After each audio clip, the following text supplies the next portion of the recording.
Chevy has this amazing propensity for making these amazing battery electric vehicles and then killing them off. The first one was the EV1. If you ever saw that movie, Who Killed the Electric Car?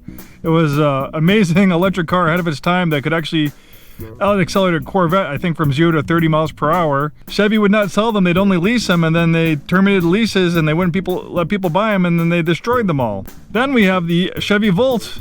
Hi, this is Joe from Scarff Ford, and today we're talking about this amazing 2017 Chevy Volt, another casualty to General Motors' propensity to kill off fuel-efficient vehicles. They killed off the Volt. They also recently killed off the Bolt, which was a completely battery electric vehicle, another great vehicle. We can't blame GM completely. Battery electric vehicles and small cars in general are not profitable. We've seen the big three American manufacturers pretty much move away from making small cars. They do, GM does say that there's going to be a replacement in the future for the Bolt. We haven't seen it yet, but the Volt came before the Bolt, and where the Bolt is 100% electric, the Volt is a plug-in hybrid, which I think would be a great proposition for a lot of people, especially if you do like to do an occasional road trip and you don't want to have to DC fast charge in the road trip. So yeah, this is a really nice example of a 2017 Chevy Volt. It is a plug-in hybrid, but this has some serious range for a plug-in hybrid. Most plug-in hybrids... Oh, got the little resident bunny over there. Hi, bunny. He's been here for years. Probably some pet or something like that. He's pretty friendly. He won't let you pet him, but he'll come up to you. Some of our employees feed him, but besides the point. Going back to this Volt, so a lot of plug-in hybrids only have about an electric range of like 20 miles. The Volt crushes that. This has a battery-only electric range of about 50 miles. So that's well within most people's daily commutes. Then the gas engine fires up, and then the gas engine will power the front wheels and continue to charge the battery, and it will kind of basically operate more like a regular hybrid vehicle. You can charge the battery up for regenerative braking. There's actually a button right here behind the steering wheel that you can control the regenerative braking. So regenerative braking reverses the polarity of the electric motors, turning it into a generator. So all that heat you normally lose through braking, you can recapture that kinetic energy and put it back in the battery by basically turning the electric motor into a generator by reversing the polarity. So that's what makes hybrids and EVs so efficient. So you can control the amount of regen using this button right here. So you can actually use it almost like as a brake. You can hit this button and it will slow down the vehicle more aggressively, doing the regenerative braking all the way to a complete stop.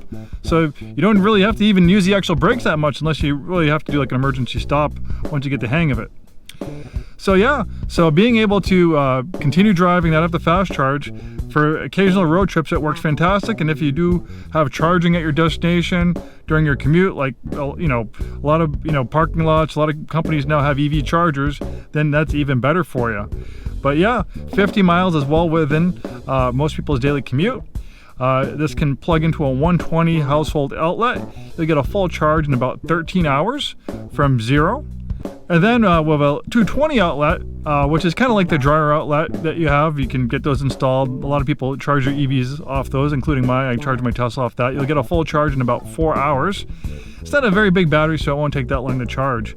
So with a full tank of gas and a full battery, you cruising on the highway, you have a potential range of 400 miles. Pretty impressive. We also have a nice upscale interior. Even though this is a small vehicle, it does not feel cheap. This one has a nice leather interior. In fact, we have the original build sheet on it. You can see that the original MSRP on this was $36,500. That's a decent chunk of money for a small vehicle. This thing definitely feels a little bit more upscale. It doesn't feel like a bargain basement, little car.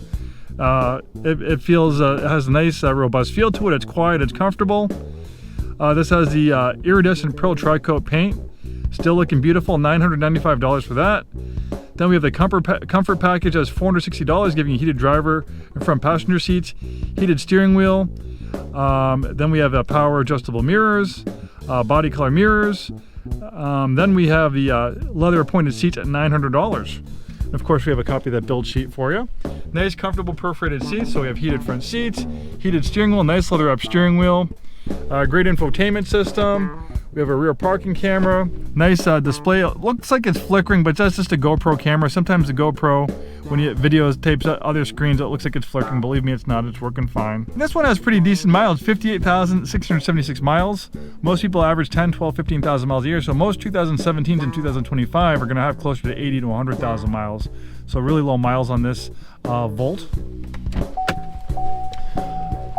I also like the styling of this particular generation of the Volt. The first generation of the Volt was kind of really looked like a spaceship. It was kind of futuristic styling. Or the second generation, they improved the range. They made a lot of improvements, but they kind of just made it look a little bit more like a regular vehicle. It doesn't look, it looks, you know, somewhat like the Chevy Cruze. It shares some platform components with.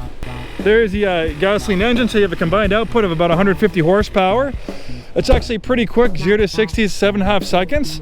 So this thing scoots along really nice. This pearl white paint looks absolutely beautiful, still in great shape. It's just been detailed, waxed, and it's looking awesome. Decent amount of space in the back seat.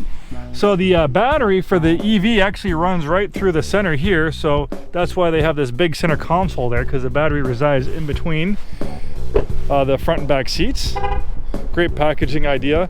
And even though it kind of has a sedan profile, it's a liftback, which is a lot easier for most people. You can fit more cargo in here. You can fold down those rear seats for even more cargo space. Like the nice contrasting colors in the back, the black and the white. Looks really nice. It has nice alloy wheels on it. Sharp looking vehicle. You're gonna have low maintenance costs with regenerative braking. You'll probably get 150 plus thousand miles out of the brakes in these things. You know, with the driving on the electric power plant, the gas engine's not going to be used all the time. Where a regular gas car, the engine's always running. So for the engine to be able to shut off for a short amount of times or up to 50 miles in your daily commute, that's just going to be less wear and tear in the engine as well. So there you have it, a beautiful example of a 2017 Chevy Volt. Too bad Chevy killed off this vehicle. Hopefully they'll get back into making small fuel efficient cars again. I know it's tough to make them, and it's not the most profitable in the world as big trucks and SUVs, but a lot of people need cars like this. But luckily, there's still a lot of nice pre-owned examples like this. Thanks for watching and have a great day.